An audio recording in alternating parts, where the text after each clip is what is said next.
Hello everyone. For those who don't know me, my name is Margaret Morton. I am the CEO at Gender and Disaster Australia. If you don't know why there's an organisation called Gender and Disaster Australia, come and say hi at drinks. Before we begin the session today, I would actually like to add my acknowledgement to the Indigenous custodians of the land on which we meet, the Boon Wurrung people, and thank Auntie Janet for her warm and interesting welcome this morning for those of you who were there. I pay my respects to elders past, present and emerging, and I'd like to thank and acknowledge any Indigenous people who are in the room with us today. So welcome to the annual Claire Zara Memorial Oration. For anyone who was here last year, it's okay if you think, good God, she looks familiar, because I delivered the oration last year, not realising that I'd be in this position this year. So if you're worried, that's who I am. So a little bit about Claire before we begin. Researcher, journalist, published author, Claire held degrees in the arts, education and in children's literature. I never met Claire, but I'm told that she was tenacious, incisive, perceptive, and that her warmth and unique sense of humour characterised all of her work. She was driven by her sense of justice and fairness with the goal of changing the system and changing society. I like her already. In the wake of Black Saturday back in 2009, Claire used her research skills to consider how gender is central in the ways that women and men experience disaster. She used her skills to build a growing body of knowledge and literature on gender and disaster, and critically to advance gender-sensitive policy, practice and research in the emergency management sector. Claire's work has been honoured in several ways, winning the Victorian Health Award for Family Violence after Natural Disaster Research, Breaking New Ground, back in 2013, presenting the 6th annual Professor Frederick Skip Burkle Jr. keynote lecture at Monash University on the topic of risky research in 2013, and receiving a Resilient Australia Award back in 2014 for Gender and Disaster, leading the change in the category of projects of national significance. Claire authored and co-authored multiple articles, book chapters, reviews, media releases about gender and disaster, and presented at numerous conferences and events both nationally and internationally. Claire died in early 2015, and it was a quick response from Gender and Disaster Australia and the EMC conference, because on the 7th of July in 2015, the 15th Annual Emergency Management Conference hosted the inaugural Claire Zara Memorial Oration. Now, no pressure, Kate. The first oration was delivered by the Australian Sex Discrimination Commissioner Elizabeth Broderick, Air Chief Marshal Sir Angus Houston, and the ACT Emergency Services Commissioner Dominic Lane, and they all spoke of the significance of Claire's work in the field. I know for Claire's family and friends and for her colleagues, the annual oration continues to be an important moment on the calendar. So we at Gender and Disaster Australia continue to honour Claire's contribution through our training, through our research, and by introducing this oration each year. So moving on to Kate, Professor Kate Fitz-Gibbon is the orator today, and she's a leading scholar specialising in the prevention of violence against women and children. As a professor with the Faculty of Business and Economics at Monash University and an honorary professorial, it's a tongue twister, at the Melbourne University Law School, Kate combines academic excellence and practical expertise to drive systemic change. Her qualifications include a PhD in Criminology in 2012, a Masters of Human Rights Law in 2019. I love meeting people like this. A Graduate Certificate of Higher Education in 2013, and she's also a graduate of the Australian Institute for Company Directors. Kate's an award-winning researcher whose work focuses on addressing violence against women and children, improving system responses, and informing evidence-based prevention and early intervention efforts.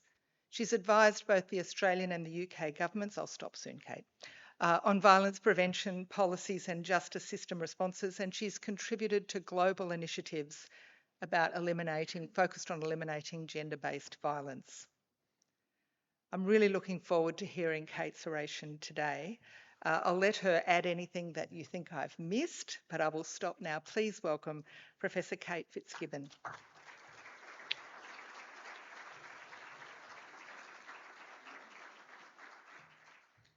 Thank you very much for that extremely generous introduction, Margaret. I would also like to begin today by acknowledging the traditional owners on the lands on which we're meeting, the Boonwurrung people, to pay my respects to elders past and present, to extend that to any First Nations people who are here today.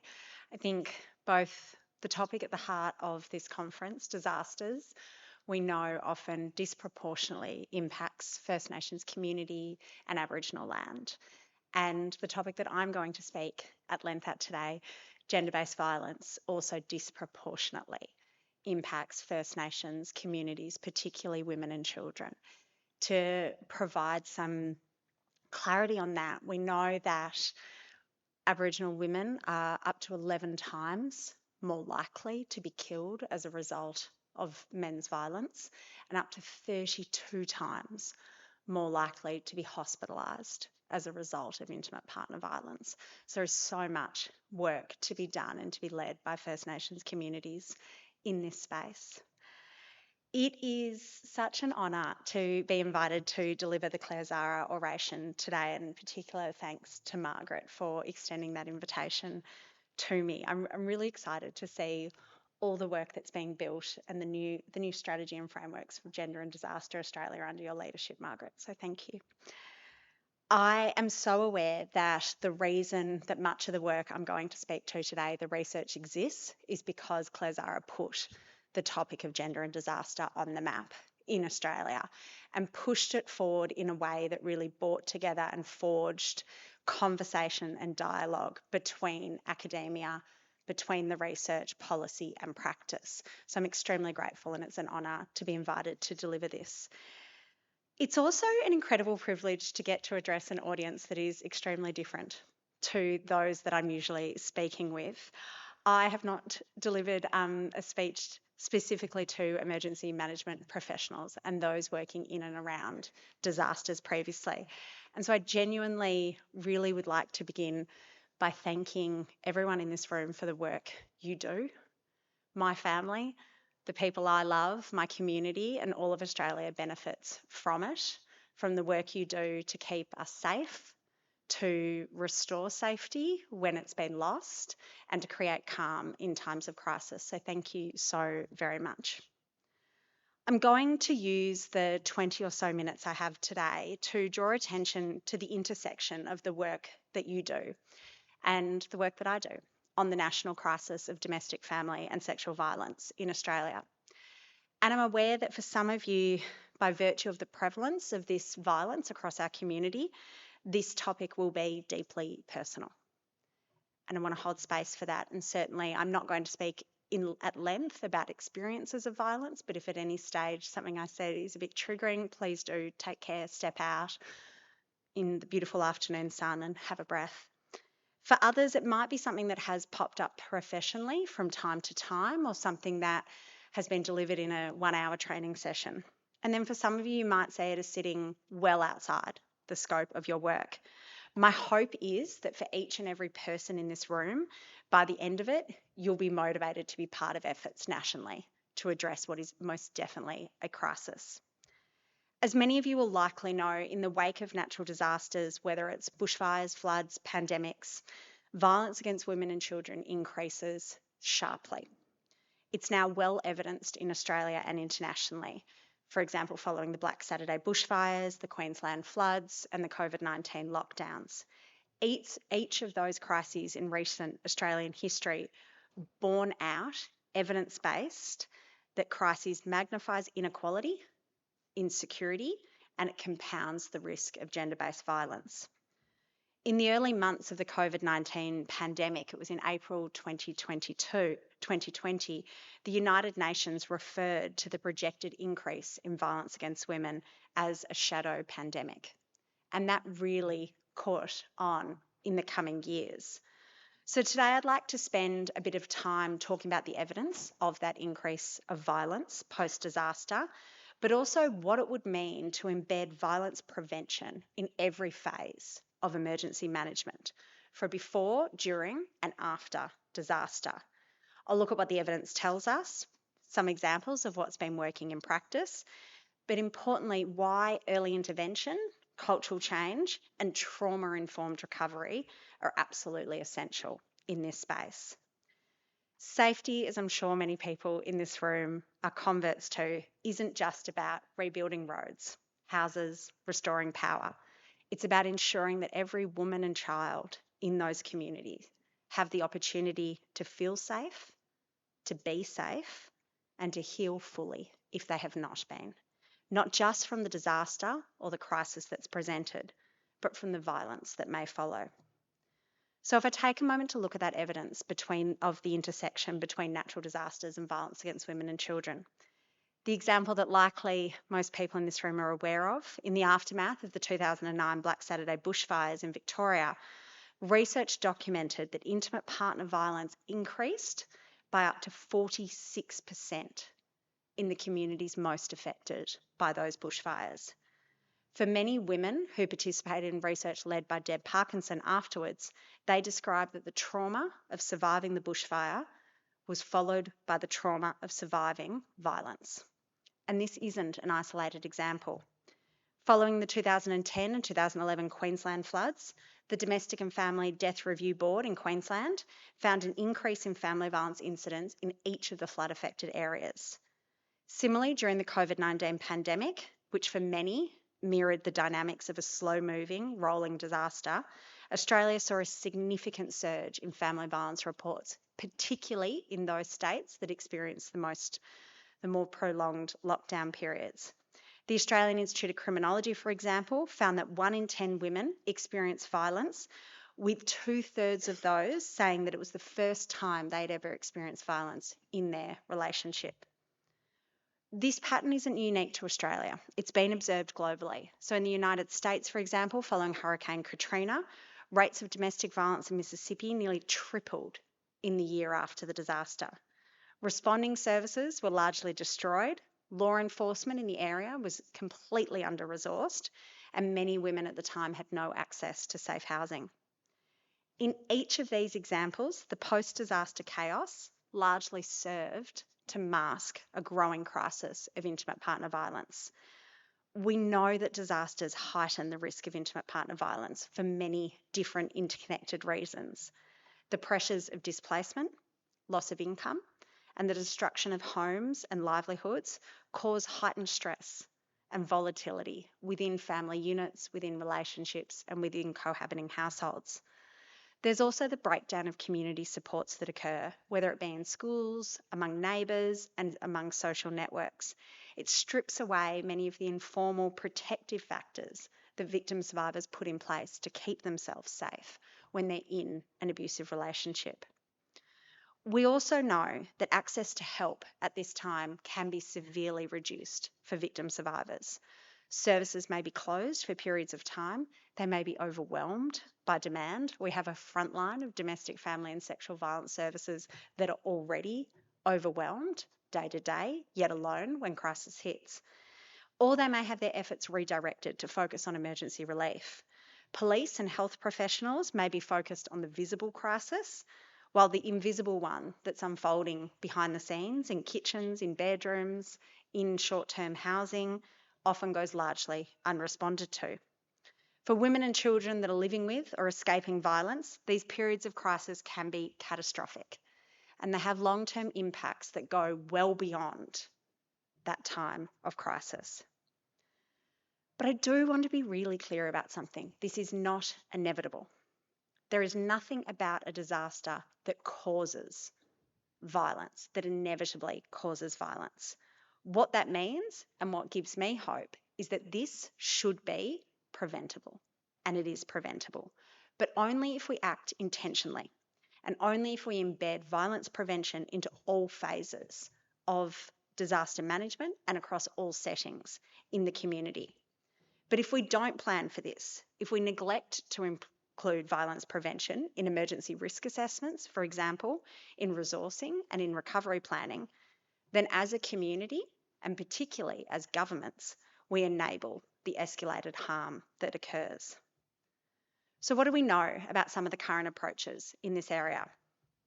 Despite the best intentions of many that are working in this area, as alongside the mounting evidence that there is increases of violence in natural disasters, too often our approaches to disaster planning and response continue to focus very narrowly on physical safety, on shelter, and on infrastructure.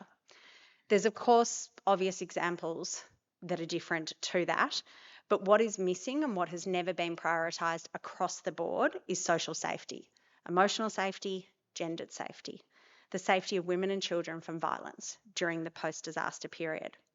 Violence is rarely included in disaster risk assessments, for example. It's not systematically considered in emergency response protocols. And when governments, state and Commonwealth, make funding allocations for recovery, violence prevention and response services are frequently overlooked, underfunded, or altogether missing. And we've seen this play out in many different contexts. Following the Black Saturday bushfires, research that I mentioned before, led by Deb Parkinson, found that gender violence and inequality were invisible, she described, in formal emergency responses and recovery efforts. Women were underrepresented in all decision-making processes, and they were overlooked in needs assessments, despite being at risk of heightened harm. In Queensland, after the major flooding events, the Women's Health and Equality Queensland Network reported that local women's services were not consulted at all in recovery planning, and they struggled to access any emergency resources for the women that they were supporting after the floods. We even know during the COVID-19 crisis, which prompted unprecedented government spending on emergency supports, that domestic and family violence services faced enormous delays in accessing life-saving funding and were excluded from many of the local planning response tables. This despite the fact that calls to services like 1-800-RESPECTS nationally and Safe Steps in Victoria spiked during and immediately following each lockdown period. So put simply, when disaster strikes, all too often in Australia, at the national, state and territory level, women and children have been rendered invisible in the planning and the responses that governments make. Their safety is assumed and the risks they faced are often considered out of scope. And this invisibility isn't necessarily due to a lack of care. I want to be very clear, I know there would be so much care amongst people in this room, amongst frontline responders, police, SES, firefighters, health professionals, who are doing incredible work under enormous pressure. But governments aren't diverting the resources needed in this area. And as a result, many then working within this area lack the training, the tools, and the system level coordination and authorising environment that's needed to identify and respond to gendered violence during and following a natural disaster. In some cases, research has spoken with responders that have no knowledge of the potential referral pathways for a victim survivor in a disaster zone. In others, they may unwittingly place women and children at greater risk, for example, by sending them back to a family home that they're unaware the perpetrator lives in, or by placing them in emergency accommodation without giving consideration to risk and safety planning that may be required. These failures at the system level are preventable, but we need a fundamental shift in how we conceptualise safety in the context of disasters, one that recognises gendered violence as a predictable and a life-threatening risk, and one that builds capacity across all the sectors that could prevent and respond to it. So if there's one key message that I hope you take from today, it's that we need to embed prevention across disaster planning, and it can't be retrofitted. It can't be an afterthought. We can't wait until after the fire's out or the floodwaters receded to start thinking about how to keep women and children safe. By that point, safety is often far too far from reality.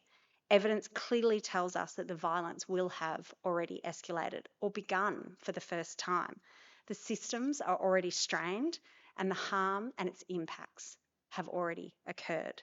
So to truly protect communities and those within it, Violence prevention must be embedded before, during, and after times of disaster.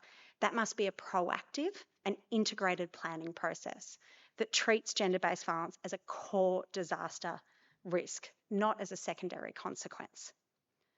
So what could this look like in practice? I mentioned risk assessment before, and I think that's a really obvious place to start. Risk assessments that account for gendered violence. Just as we plan for road closures, electricity outages, flood zones, we must plan for what is now a well-evidenced rise in domestic, family and sexual violence following disaster. It includes mapping out where women and children may be most at risk, ensuring service coverage during periods of disaster and immediately following, and ensuring there will be access to safe accommodation and specialist services in those areas, and that they are resourced to meet that increased need. We need to build partnerships with specialist family violence services and disaster responders, not after the fact, before the disaster strikes. Local women's organisations, First Nations-led services, multicultural family violence advocates and practitioners, these are the people in the organisations who can work alongside disaster responders and can identify risks, provide culturally safe support, and help shape more inclusive disaster planning. I was looking at some of the examples, and I think one of the really good examples of where this worked is Victoria's Gender and Disaster Pod, which is a collaboration between Women's Health Goulburn North East, Women's Health in the North, and Monash University's Disaster Resilience Initiative. I actually haven't been part of this at all, so if it kind of sounds like I'm just pushing Monash, it is unique. But the pod has led national efforts to embed gender and violence prevention into emergency planning. And they've developed a range of different resources to support it, including training programs for emergency services, gender-aware risk tools, and also creating some debriefing spaces for women in areas that are affected by disaster. It's one example of others that have been done, but just to say there is a blueprint for how this can be done well, but we're not doing it comprehensively across the board. It's also critical that we train frontline responders. This is absolutely essential, so that at the point of contact for a woman at risk, they know how to recognise warning signs, they know how to respond in a trauma-informed way, and they know how to refer to the right supports. The training also needs to embed an understanding of gendered norms that can exist within emergency services themselves, and I'll talk a little bit about that in a moment. We also have to consider how engaging victim survivors early in disaster planning can lead to safer and more inclusive outcomes. So, for example, there's some really good evidence around when women are involved in emergency accommodation design in disaster areas, they raise critical issues that are otherwise not being discussed at the table around privacy, around lighting, locks, the inclusion of safe child play areas.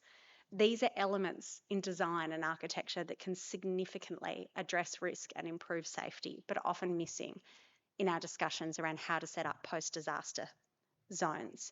So it's not just good practice, it's essential for an equitable recovery. I want to spend a little bit of time reflecting on the importance of working with men and shifting gendered norms. We can't talk about preventing violence against women and children without talking about men, and more specifically, talking about the social and the gendered norms that shape how boys and men understand power, emotion, and control. Some of you may be familiar with research that was released last year that was led by Jesuit Social Services as part of the Men's Project. It was their landmark Manbox study, the second wave, and it was conducted in partnership with Respect Victoria. And it gives us really clear evidence-based insights into men's attitudes in Australia and how it impacts behaviours. The findings from the Manbox are frighteningly clear. Men who strongly conform to traditional masculine norms, men who believe that all men should act tough, should suppress their emotions, should maintain dominance in their relationships, and who should use aggression to solve conflict, amongst others, are significantly more likely to report having perpetrated physical violence, sexual harassment, and bullying. There is a connection between the gendered norms and the attitudes we hold and the behaviours we use. To give you an idea of how much more likely, men who strongly agree with these man box beliefs are 6 times more likely to have used physical violence, 14 times more likely to have sexually harassed a woman in the past month, and 20 times more likely to be involved in online bullying. So what then happens? How do these rigid norms play out in the context of a disaster? Disasters strip away control. They create loss of jobs, homes, identity, and purpose.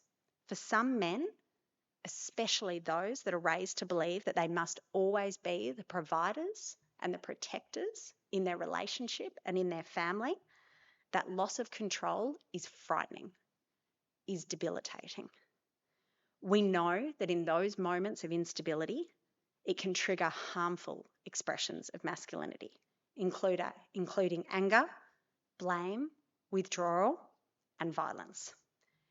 It's absolutely not an excuse, but it does give us a window into why prevention efforts have to be focused on working with men and boys to challenge those gender norms that are hurting us all, that are hurting the women and children in their lives and are hurting those men themselves. So if we're serious about embedding violence prevention into disaster planning, we also have to invest in targeted engagement with men and boys, especially in disaster-affected regions. So that means creating and funding programs that support emotional literacy, respectful relationships, and accountability with boys and young men, training community leaders and emergency service workers to model healthy expressions of masculinity and to support challenging those harmful peer attitudes when they arise, and building community-based campaigns that speak directly to men and boys, not in judgment, but in partnership, and invite them to consider what it means to be strong, to be safe, and to be respectful in times of crises. I really believe that emergency service workers, police, firefighters, SES, paramedics are uniquely positioned to lead on this cultural shift. You're often seen as role models and community anchors. And by role modelling and promoting gender equality and violence prevention within emergency organisation, I think we have a huge opportunity to leap forward the standard for respectful and inclusive leadership.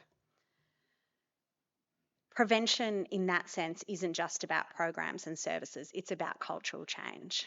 It's about challenging the silent rules that tell boys across communities to bottle up their feelings, to never back down, and to control rather than to care. And it's about showing future generations of boys and young men that strength can be empathetic, it can be accountable, and it can be respectful. It's a different way of showing up in times of crises. In the couple of last minutes that I have left, 2 minutes, as Margaret tells me, I'm going to talk just a little bit about supporting recovery and healing in the context of gender-based violence. So when we talk about disaster recovery, there's often a focus on rebuilding what's visible: roads, homes, schools, communities, infrastructure. For women and children who have experienced violence during or after disaster, recovery isn't a matter of months. It can be a lifetime. Trauma doesn't end when the disaster recedes. For many victim survivors, the most difficult part comes afterwards, when the services continue to be stretched thin, when attention shifts elsewhere, and when the psychological, physical, emotional toll of that violence really surfaces in full. So I do believe that if we're serious about the effort of gender-based violence and disasters, we need to treat healing from violence as a core part of community resilience and the way that we talk about that. We need to ensure access to specialist counselling and recovery services, not just genetic supports, but specialist domestic, family and sexual violence supports in the communities that are most affected by disasters. We have to fund and embed community-safe, community-led responses, particularly for First Nations women and children, as I said in the opening, that are both disproportionately affected by disaster and violence, but also who are experiencing that within the context of colonialisation, systemic racism, and intergenerational trauma. We also have to ensure that young people have access to supports that are developmentally appropriate and empowering. We know that across our entire domestic, family and sexual violence system, young people have been overlooked and have often been responded to from adult perspectives, and we shouldn't repeat that in the disaster context. So to finish up today, a couple of final thoughts. Disasters do not create violence, but they do expose and amplify the inequalities that already exist and create the environments within which violence flourishes. Today, I've spoken about the urgent need to embed violence prevention into every phase of our response. My hope is that for you here, you take away a clear message. You have a vital role to play in addressing domestic, family and sexual violence across the Australian community and building a safer future. Whether you're designing a shelter, leading a recovery team, writing a risk plan, training new recruits, or you're at the table deciding where funding gets spent, the decisions you're making shape not just how we survive a disaster, but how women and children experiencing violence come out the other side. As a sector and as a community, I really believe our duty isn't only to respond to the immediate crisis in front of us, and it's not just to rebuild what was lost. It's to rebuild better. And in the context of a national crisis of violence, it's to rebuild safer. Thank you so much for the opportunity to speak with you today. Margaret, I'm going to hand back to you. Thank you very much.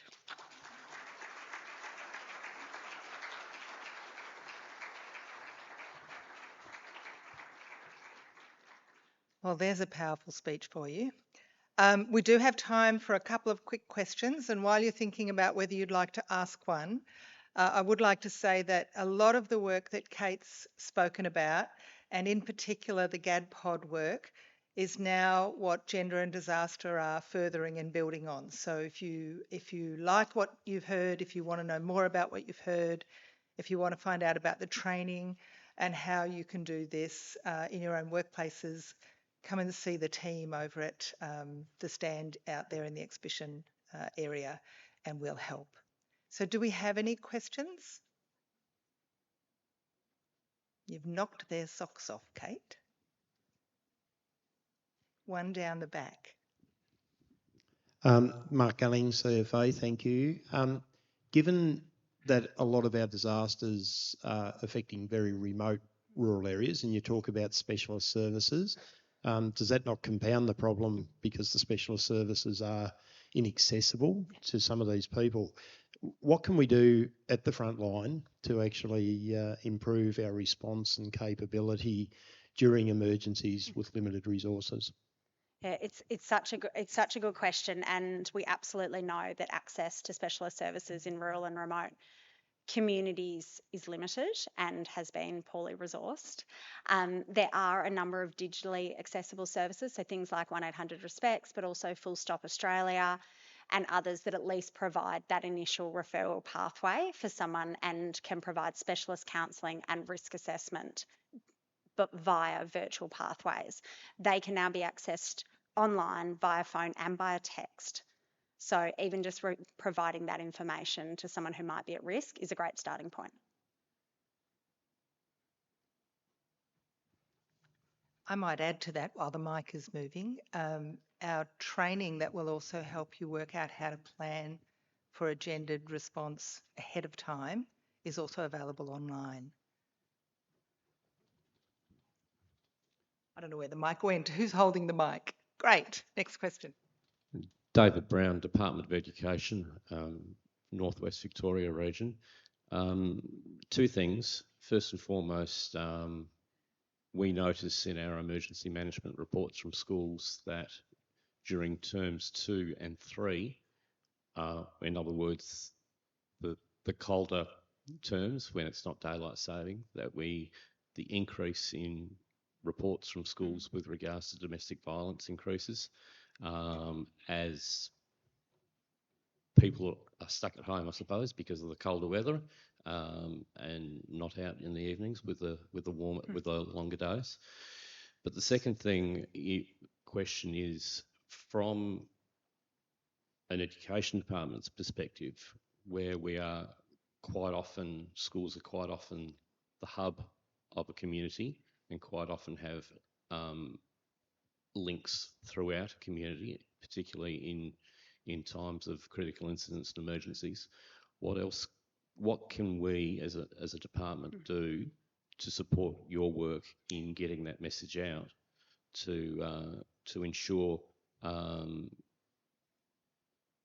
that those who are in need are aware of the services that are available, particularly, and I know I'm making a sort of a generalised statement here, but quite often it is the mums who have the greatest connection with the schools, particularly in a primary setting. Yeah, absolutely. And it's so interesting hearing that reflection on reporting during winter months, because I think that's quite similar as well to some of the conditions that we saw during lockdowns in the pandemic. A number of the mums and young people that we interviewed following Victoria's second lockdown said exactly that. You know, usually when things are getting a bit difficult at home, you know, my son grabs his basketball, or, you know, my daughter grabs the football and they go and play at the park to get out and to be safe. And we can't do that at the moment. So that really resonates. I think a couple of things, you know, Victoria has led the way in terms of respectful relationships education, which has been such an important initiative of the Department of Education and commitment of the Victorian government. What we're seeing in research hasn't been as well done is upskilling teachers in how to respond where they think there might be risk of domestic, family and sexual violence for a young person in their care or for the primary carer that they're engaging with. And I think in disaster areas for those schools and teachers, that would be a phenomenal uplift for us to have professionals working within schools checking in on the young people, on the primary carers as to their safety and knowing how to do so in a trauma-informed way. I think that would be a huge opportunity and something that would also take the pressure off others that are responding. And where you already have those relationships, we did a study for the Victorian government 2 years ago, speaking with young victim survivors of family violence about how they wanted their risk identified and how they wanted those conversations to play out. And so often beyond immediate family members, their teacher is the trusted adult in their lives. But we heard time and time again through those interviews, young people that had disclosed to teachers and teachers that clearly just didn't know how to have those conversations. You know, I truly believe someone goes into the teaching profession, I hope, because they care about young people. So it must feel horrid to not know how to respond to a disclosure. But we just heard inaction, minimisation, excuses, silence on far too many occasions. I think that would be a really, really important place to start. With deep apologies, because I know there are more people who want to ask questions and have them answered, I have to draw it to a close. I cannot make Joe any later than we've already made him to begin. There's one more speaker for today. So please join me in thanking Kate once again.